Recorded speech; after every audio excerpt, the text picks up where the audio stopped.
Dari awal Jokowi memimpin di 2014, banyak sekali kehebohan demi kehebohan di dunia politik tanah air. Gebrakan Jokowi untuk mengubah wajah bangsa dari yang awalnya memelas menjadi disegani rupanya tak menyenangkan banyak pihak.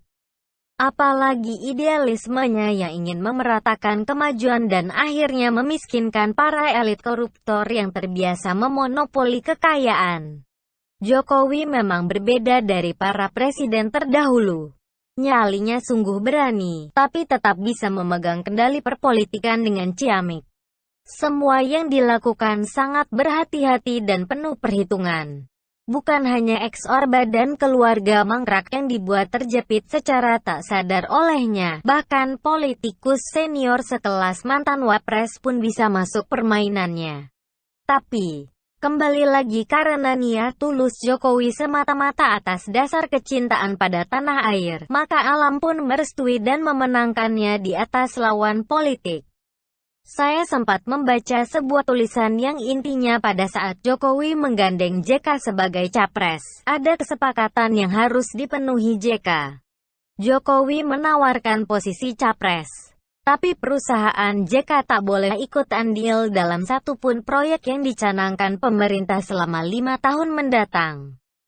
JK dengan polosnya menyanggupi permintaan Jokowi tanpa tahu rencana hebat yang akan dilakukan Jokowi dari tahun 2014 sampai tahun 2019.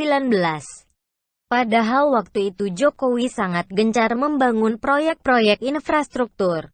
Bayangkan kalau perusahaan JK yang membidangi energi, konstruksi, properti dan sebagainya ikut ambil alih, berapa banyak keuntungan yang ia dapat.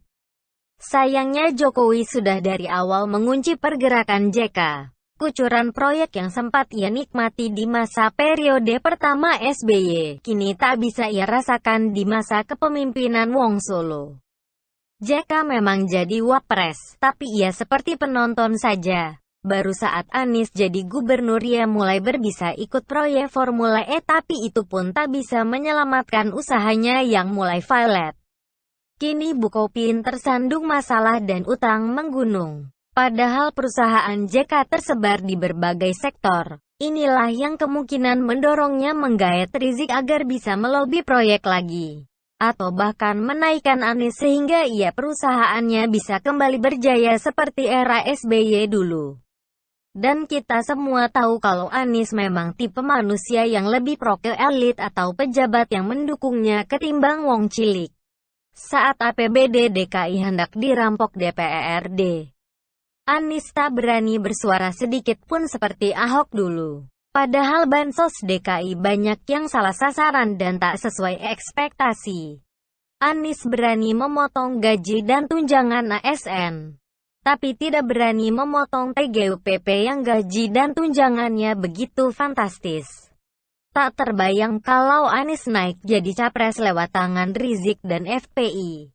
Mau jadi apa negeri ini? Kembali lagi pada JK. Betul kalau ia menolak jadi capres karena sudah tua. Tapi ia sendiri tak ingin di saat masa tuanya justru mewariskan banyak utang pada anak cucu lantaran banyak perusahaannya yang kolaps. Mungkin cara satu-satunya dengan merebut kekuasaan dan menodongkan proyek baru agar perusahaannya bisa kembali selamat. Ini adalah kemungkinan yang paling bisa menjawab atas manuver JK yang mendukung Anies di pilkada hingga disebut berperan dalam kepulangan Rizik.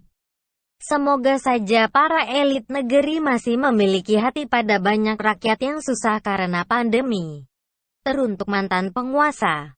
Biarkanlah Jokowi membawa rakyat Indonesia maju dan menikmati kekayaan bangsanya. Janganlah kalian serakah dan hanya mementingkan bisnis keluarga. Terimalah masukan dengan lapang dada. Seperti saat kalian meminta Jokowi untuk menegakkan demokrasi. Video untuk kalian ini juga termasuk bagian dari demokrasi itu sendiri yang sebenarnya selalu kalian ingkari.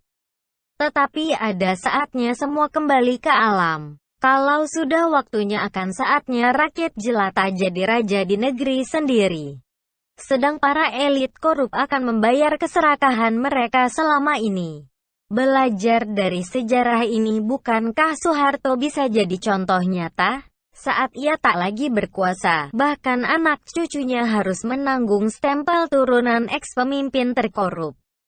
Kekayaan yang mereka bangun tak akan jadi abadi. Perjanjian Swiss menjadi gerbang pemerintah untuk menyikat semua harta mereka dan mengembalikan ke tanah air. Giliran aset-asetnya di dalam dan luar negeri yang akan dibidik. Kalau sudah begini, apa yang mau dibanggakan? Mending jadi pemimpin jujur meski tak memiliki apa-apa, ketimbang kaya tapi membuat merana generasi penerusnya.